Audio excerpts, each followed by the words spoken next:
Hi everybody, it's Matthew here from Bead Spider. Today I'm going to be showing you how to create a gorgeous beaded ring using seed beads and 3 different sizes of hematite.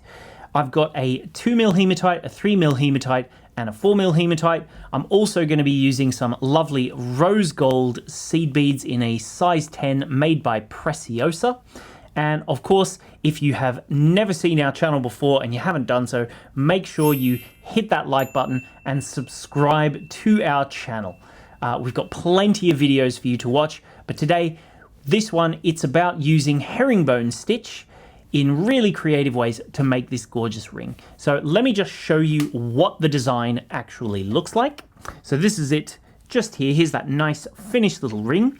You're going to make it perfectly seamless, so you can't really see where it ends and where it begins. So it's very, very neat like this.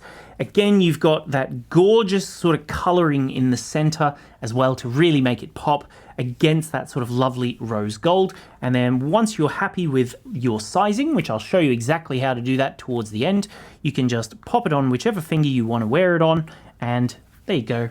It's all done and dusted. Right, now let's see what things you're going to need. Firstly, I've got some size 10 Preciosa seed beads. I've got this lovely rose gold color just here. You've only got to need about maybe 2 grams, maybe 3 grams, something like that. You don't need too many beads at all. In addition to that, I'm going to be using some 2mm hematite beads in this gorgeous magenta color. You only need 2 of these beads per ring. I've also got some 3mm magenta colored hematite beads as well, so exactly the same color but in the 3mm size. Again, you're only going to need 2 of those. And then lastly, I've got the 4mm size beads just here that we're going to be using, and these ones you only need 1 of. So all of those beads, they match each other perfectly. They're going to sit nicely down the center of our little beadwork just here, and then the seed beads are for making the main structure of our ring just here as well. Grab yourself about 2 meters of thread. If you do it with 2 meters, you can do the whole thing in just one go. Plus you'll have thread left over, so when it comes to tying it off, it'll be way easier. And then I've just attached a needle onto the end, which I'm using a size 11 needle. So to begin, I'll just pour out a couple of my seed beads just here. And what we're going to do, we're going to pick up 2 of our seed beads and we're going to just slide them on down towards the end of our work just here. So I'll just zoom in a tiny touch. And as we pull those on down, we want to leave ourselves a bit of a tail so that we can tie this thread off easier at the end. And I'm going to just pass through both beads once again. And when I pull that down, you'll see that they're sort of sitting nicely side by side. So there's the first pair of beads beside each other like this. And now I'm going to add on a couple more as well. So we'll use the exact same technique to do this, where we pick up 1 more little seed bead. And this is called a square stitch. So you just pick up 1 bead. Once you've got that nice and tight, you can loop around to the other side of the bead, which is the last one that we're exiting. And then when you pull that tight through there, it should just sit nicely right there on the edge beside the other beads. So we're going to go back up that one. If you pinch those beads in your hand, it will help to lock them in place. And then you can see they're sort of starting to sit side by side, just like this, just here. So now we're going to pick up 1 more bead. And that's going to give us a 4th one. So we'll add it in the exact same way. We're exiting from this side now. We're going to loop around and up through this bead just here. And then we'll go back down into this one. And we're now exiting. We have 4 little beads in a row like this. So if we just flip this over, we're going to try and ignore this tail thread while we do this first couple of steps. But basically, we can weave this tail around a bit later on and to get it out of the way. But for now, we'll just leave it where it is. We're going to pick up 2 seed beads. 1, 2. And this is where we start doing herringbone stitch. So we pick up 2 beads. We're going to skip to the bead directly beside. And we're going to just pass straight down that one and pull our thread all the way through so that it sits just on top of the two below it.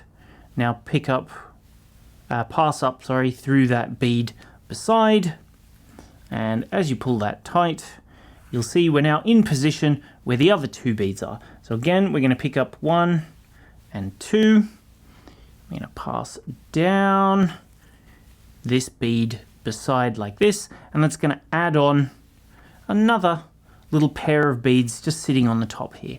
Now we want to do like a bit of a turnaround so that we're exiting from this endmost bead here. So the easiest way to do that, we're going to go from here, jump across into the bead beside, and then we're going to go diagonally straight from here into that bead at the very, very end just here. So this is a good way of doing flat herringbone stitch. If you want the edges to be seamless as well, you can just do this little technique here, and this little thread is going to just hide underneath that little bead just there at the very, very end.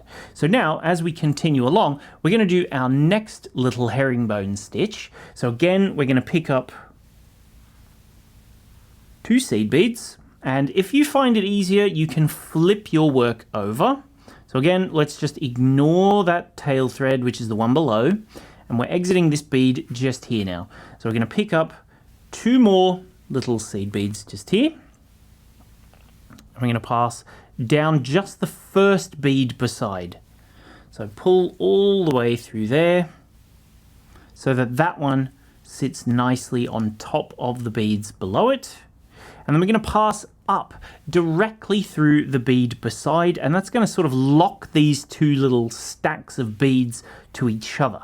So when we do that, you'll see we pull that tight, and it sort of gives a nice little join of thread just inside here, which helps to hide some of our beadwork underneath, but also just locks these 2 pieces to each other. So now let's pick up another 2 more beads. I'm going to pass from this bead here into the one directly beside and pull all the way through it. So again, we're going to do that same little turnaround. So if you have a look, I'm exiting from the endmost bead just over here. So we pass up the bead directly beside, but only the one. We don't want to go up both beads just there, only this one just here. See there? And then when we pull that through, we can make sure our beadwork is nice and firm. And we're going to just gently, don't pull too tight now. We want it firm before we do this. And then just gently, we're going to go from this bead diagonally across and up into this end one here. And as we pull that, not too tight, you'll see it keeps these beads sitting in the same position as they were. But now we're coming out of the end, ready to do our next bead. Now, in this point, I'm going to flip it over again. I find that it's easier to just keep flipping it over, flipping it over, flipping it over here, because personally, I find working from one direction to the next, continuously like that is much easier. But if you prefer not to, you can work back and forth and back and forth. It's up to you, however you want to do it. So anyway, we're going to start with our next row of herringbone, but things are going to be a little bit different this time. So if we pick up our first 2 beads, we're going to pass down this bead here into the one just beside. We're going to pull all the way through there. And now where things are a little bit different, we're going to add in our first little hematite bead. So we're going to pick up one of our 2mm sized hematite beads, and we're going to pass up this bead in the second sort of column of our beadwork. So when we pull that tight, that's going to just sit nicely inside that gap between the 2 stacks. And now we can pick up 2 more of our seed beads just here, and we're going to just pass from this bead here into the one at the very, very end. So pull that through, and you can see that nice rich magenta color really gives it a pop against that rose gold seed bead. And we want to do another one of our turnarounds. So we're going to pick up from where we left off by going into the bead beside, pull that tight, and then see the 2 beads sitting on the top just here. We're going to go from this inner side, just jump across diagonally to the outside, and pull that tight. And that's going to give us our first little bead now. So from this point, we're going to continue and we're going to do another row of herringbone stitch. Now, this time we're just going to be using seed beads, but we're going to go a little bit further down, a bit deeper into our beadwork so that we can continue through this bead here. So we're going to pick up 2 beads, and now this time we're going to go down 2 beads. The reason we're going down 2 beads is because this little hematite in the middle is connected to this second bead on the lower side. So when we pull that through and we go down there, we're now in position. Just lay these nice and flat on the top there. We're in position to pass across that hematite bead, so we won't have like a random thread hiding there in position where we don't really want it. It will keep it nice and hidden inside of our beadwork. And now we can also just go back up 2 beads again through that one there. So we pull that all the way through, and again we're going to pick up 2 seed beads. I'm going to pass from this one here into that endmost little seed bead just there, and then as we pull that through, we'll do our same little turnaround. So passing into, we're exiting from this bead here, we're going to pass into the bead beside of it, all the way through there, pull that tight, try not to get it caught on anything, and now we'll just go up into this bead on the very end by jumping diagonally once again, just like we have been before, and now pull it a little bit tight, but not too tight, and there you go. That's going to give us our next row. So now we're going to flip it over once again, and I can add on my next couple of beads. So we're going to do another row of herringbone stitch, but this time I'm going to add in the slightly larger hematite bead. So pick up 2 seed beads, pass down just the 1 bead this time again, go back to just going down 1 bead, pull that all the way through like so.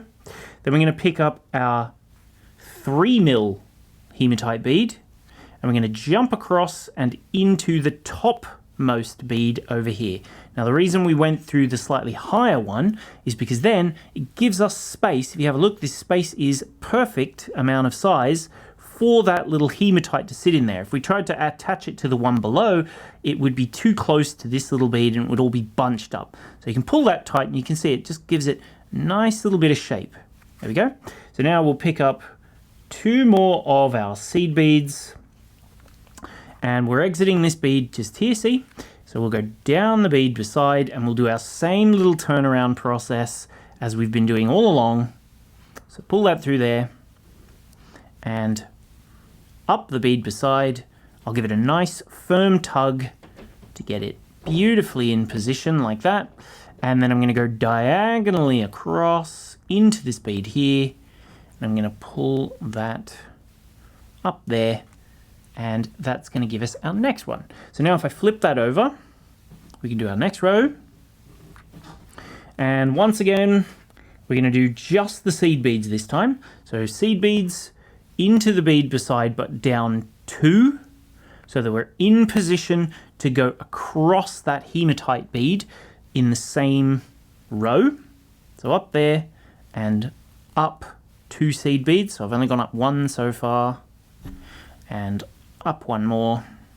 There we go. To bring ourselves nicely to the top. And now I'm going to bring 2 more seed beads down the bead at the very end. We're going to pull that nice and tight. I'm going to do our same little turnaround once again. So just through the bead beside, pull it tight, and diagonally across into the very, very edge.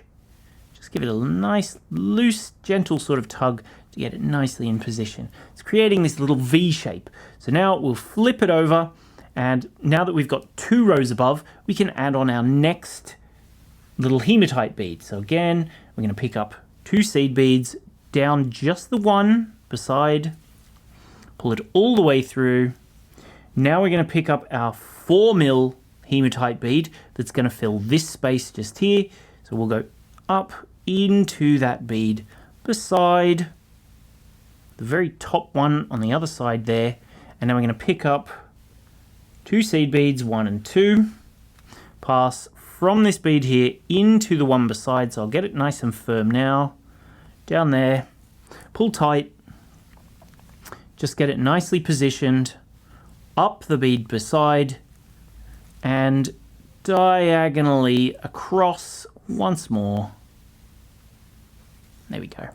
So there we go, we've done that one, and now we're going to repeat the process again. So we're going to make the second side match the first side. So we're halfway now. We've done more than half actually. We're going to pick up 2 beads. We're going to pass down 2 beads to be aligned with, if you have a look just inside there, if I zoom right in, you can see there's that little bridge of thread connecting that hematite to our seed beads. So that's where we want our thread to be coming out of. Go through there, and I'll go across my hematite in the same spot. And if we look at the other side of that hematite, just in here, you can just see that it joins to that seed bead. So we're going to go up these 2, just keep your thread out of the way, up these 2 seed beads just here, 1 and 2, and we pull that tight. There we go. We can now pick up 2 more seed beads and, keeping it nice and firm, pass from this one into the bead beside and pull tight. So just get that all the way there, and just like before, we're going to pass from this bead here into the one beside. Keep that tail thread above your work, and now we'll go into that one right on the corner diagonally, and now we can start reducing the size of our beadwork. So turn that over, and we're going to pick up 2 more seed beads. So pretty much the same as what we're doing. Pick up 2, go down just 1 little bead, and this is going to sort of help pull everything back inwards together now. So we've gone from a 4, now we want to go back to being a 3 mil now, and we're going to jump across and into that topmost little bead right there on the corner.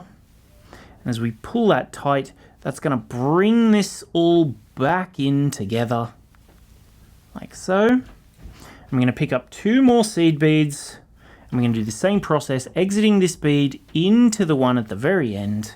We'll pull it tight, just like that there, into the bead beside, pull up, and finally go into that very corner little bead once again to flip over. So now we'll go through here, and once we've flipped it over, we can just do our next row to sort of add in our spacing again. So pick up 2 beads, down 2 beads to where this one is attached. Wait, let me just show it to you. See, there's the little attach there. So we're going to pick up our 2 beads, go down these 2 here, and this will also help to tighten that little spacing so that it sits really nicely. So through here, 1 and 2. Now that it's sort of connected in both directions, pull through there and up these 2 beads, just the same as always. And we'll pull it through. Try not to get it caught there.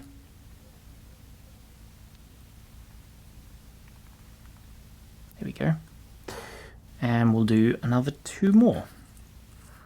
So if we pick up our 2 seed beads, we'll just go directly into the bead beside and do our turnaround once more. And up that bead there, just the one though, not both. Pull tight and into the corner. And now we're going to bring it back down just by going diagonally here and finish it off so that this end is going to match. So now we'll pick up 2 more beads, like so. Pass down just the one, just like that. We'll pick up our 2 mil little hematite just here, and then we're going to go up the very tip bead just there, and bring it all back together, and pick up our 2 beads just here, and into the end, pull down up this edge, just here. There we go. And then we can do our same little diagonal turnaround. Try and get it all nice and firm. And then there we go, into this corner. So, there we go. Now we are back in position. We're sort of at this spot now. We've added in all of the beads that we're going to need for this row. I know it looks a little bit wonky, but we are going to clean all of that up in just a second. So now we're going to do another row of herringbone, but this time we're going to sort of join in with just the 2 ends. Bring the 2 ends to each other because we want this end here and this end here to match. So we'll pick up 1, 2 seed beads here. We'll go down just the 1 bead. We don't need to do the whole process of going down through the little one more than once.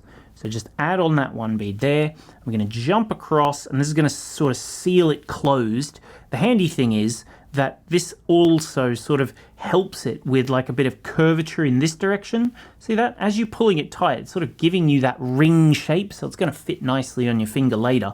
But when you've done that, we'll pull that through, get it nice and tight, and we'll pick up the last 2 beads for now. And down this one here, pull tight. And again, now at this point, we don't have to bother doing our full, at this point just here, we don't have to bother doing our full turnaround. Let's just try and get these nice and tight.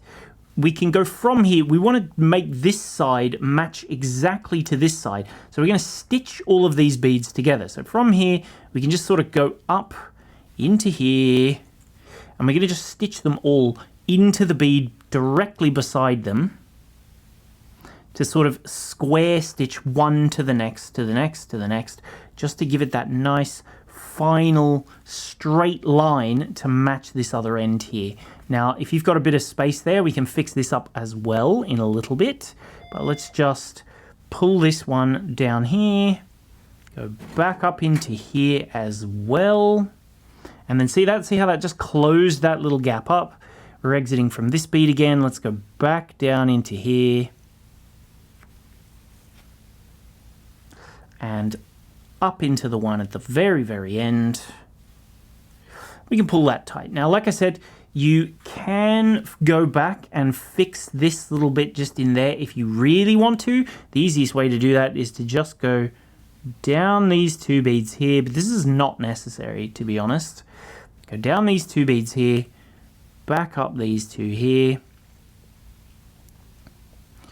and that will just bring them nice and tight to each other, and you can see we've got a perfect match at both ends. Now this is the center of our ring section. It's pretty much finished now, and from this point, this is where you can adapt the size to fit exactly to your ring specifications, I suppose.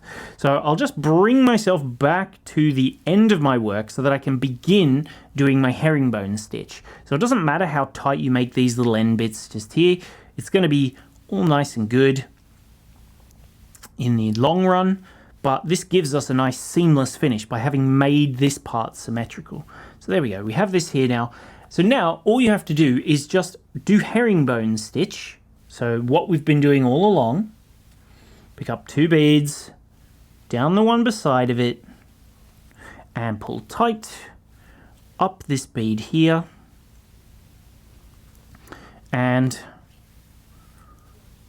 through that one there, pick up 2 more, and we'll go down the bead beside this, and and we'll do our turnaround. So through there, pull it up here, and diagonally across now into this little end bead. And when we pull that, get that out of the way, we can turn it over. And you see we've got an extra row here now of herringbone stitch sitting on the top. So let's just do another row of herringbone stitch. So pick up 2 beads, down just 1 bead, up the one beside, like so. Pick up 2 more, down that endmost bead, then up the one next to it, and into the corner. And this little 4 bead strip that we're creating is going to give us our nice ring thickness. So flip that back over.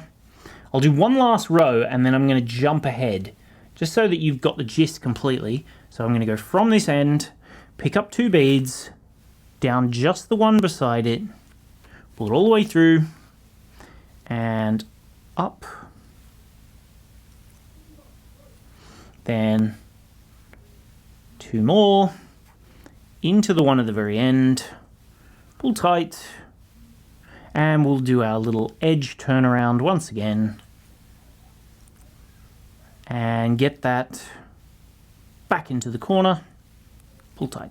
So yeah, now at this point I'm going to just keep adding more and more and more rows until I've reached the length that I need for it to get all the way around my finger. So essentially, if we have a quick look, this bit is going to sit on the top of my finger just here, and let me just zoom that out a bit so we can see it a bit better. We want this little strip that I'm making to go all the way around from my finger, all the way around it until it gets enough that it reaches all the way around to here so that we can stitch these 2 pieces to each other. So just make one very big long strip using that same herringbone method, and then we'll be back in a minute once I've made my one to show you how to stitch the 2 ends to each other. So here we are. I've got my beadwork done, dusted and ready. You can see I've got quite a few rows just here, but when it comes to actually just checking the size, you can now see that if I wrap it all the way around my finger, it comes nicely into contact with the other side of the beadwork just here. So when I stitch these 2 sides together, it'll give me a nice snug fit just there. If you want to have it a little bit looser, you could always add 1 extra row. If you want it to be really, really tight, you can have 1 row less, just take one of them out. But whichever finger you intend to wear it on, just make sure it is nicely fitted to that sort of size just there, so that when we stitch the 2 ends, it will fit you nicely. So if we now just have a look, we're going to do it as though we're doing 1 more row of herringbone stitch, but instead of picking up beads, we're going to use the beads from the other side of our beadwork. So just loop that sort of over towards itself. I'll turn it around like this. If it's easier for you, you can always turn it the other way around. Just whichever way makes the ring sit best. It's up to you however you want to do it. But once you've got that, I'm coming over here and we're going to pass through the other end to join them to each other. So this is the bead which my thread is currently exiting from. So I'm going to go up this one just here, but I'm going to go through 2 beads to give me a slightly firmer contact. So when you pull through there, you'll see it's going to just pull the 2 ends to each other like this. I can hold it firm and I'll pass down the bead beside this one here. So I'll just rotate it around so it's a bit easier for me. There we go. Pass up these 2 just here at the very end. There we go, these 2. And we're going to go back down into this little bead at the very top, just here. And then pull that nice and firm. And I'll turn it back around again. Just keep turning it round, whichever way to make it as easy as possible for yourself. And I'm going to go back up just the very end bead here. Pull that tight. And now I'll go through 2 beads, 1 and 2. Again, get that tail thread out of the way. We'll sort that one out in just a second. Pull tight.